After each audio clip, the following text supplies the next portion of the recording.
Alright, good morning guys, Tush coming at you. It is Friday, September the 11th, and we're just coming up to 7 a.m. We are on our way to work, but we're going to make a stop first. We're on our way to Stony Creek, Ontario, which is about 130 kilometers away from here, and we are off to see a shop, machine shop called Head and Block Specialty. I shopped around for some machine shops locally to close to me, but wasn't getting a good warm and fuzzy feeling. So Head and Block Specialty, they actually frequent one of our events at the beginning of the year called the Ancaster British Car Flea Market, and have a booth there. So I thought I would pay them back for supporting the British car hobby, and we'll make the effort to do a little bit of an extra drive this morning. I did call them yesterday and had a bit of a chat, and we'll sit down and have a bit of a chat and figure out the way forward with the cylinder head for the 1968 Triumph TR250.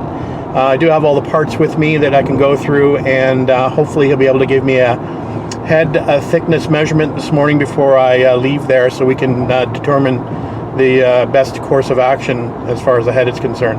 So that's it for now, guys. I'll report back later on.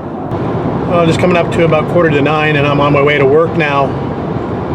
And unfortunately, I still have the cylinder head in the trunk with all the parts. I'll have a little chat with you when I get home from work tonight. It's not good. Alright guys, back in the garage. It's Saturday, September the 12th, and a little chilly out here these days. Definitely feeling like fall. High of 60 degrees Fahrenheit today. It's about 15 or 16 degrees Celsius. So it won't be long until we have to have those garage doors shut up again and the heater on out here. So anyway, hopefully that'll be a few weeks away yet, but it doesn't look like it's going to be much over 65, 70-ish in the next 2 weeks at least. So anyway, we'll get prepared for that. Just a quick note, some of you might recall that I sold my Indian Drifter motorcycle last week. Yesterday I sold the BMW. New owner will be picking it up early next week, so I'll be sad to see that go. I did get a bit of a riding time in on it this year, so I enjoyed it for a little bit at least before we've passed it on to a new owner. So sad to see it go, but again, that'll open up another window to get something else bigger and better. Stay tuned. Let's talk about the cylinder head. Alright guys, there it is in all its glory. Glorified boat anchor, unfortunately. So my trip to the machine shop was not very good yesterday. As you know, I drove a fair distance to get there, and unfortunately, after having a chat with the one of the machinists at the shop, this is scrap metal. Unfortunately, the first thing, after talking to the gent, the first thing I told him that I was concerned about was the compression ratio for this head. So I wanted him to do a quick measurement to confirm our measurements. And he did confirm that it was slightly more than 10.5 to 1 compression. He did also confirm that it would need probably to be just shaved a little bit for flatness, and that would probably bring the compression ratio up to closer to 11 to 1. So that's not good. That would mean that the 94 pump gas that I can get up here would not cut it.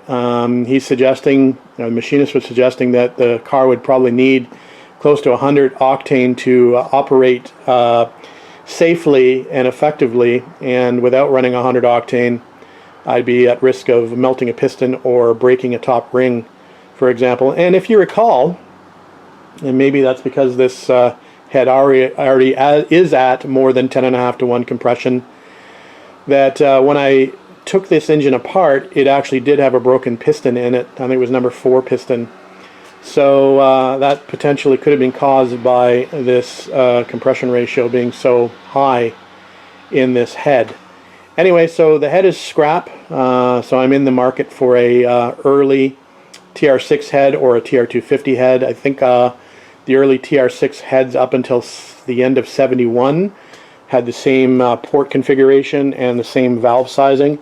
So we are looking for an early head. I think I've got a line on one. I'm just waiting for some shipping information.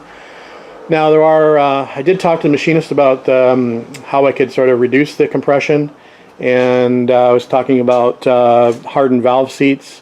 He suggested to do the hardened valve seats on the exhaust valves only, And I talked about, you know, recessing those valves down as far as you could. He said, you know, there's only so much you could recess them, and it was not going to make up for enough for the compression ratio to make the change that we required to make this a little safer to run on the street.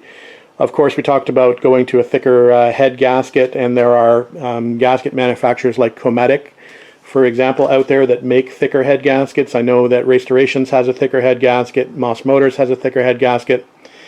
But some of those head gaskets are quite pricey, and we're probably talking close to 200 bucks maybe by the time it gets to my door.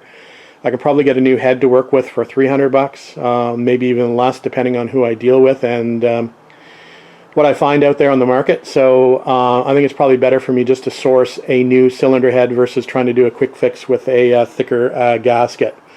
So that's what we're going to do. We're going to try to find the early head. As a backup, as you know, I have a later head, although I don't really want to use that because the valve sizes are different and the port sizes are different, and I don't want to change up any of the other components that I have. Obviously, I bought new valves for the early head, so I would have to buy the later style valves.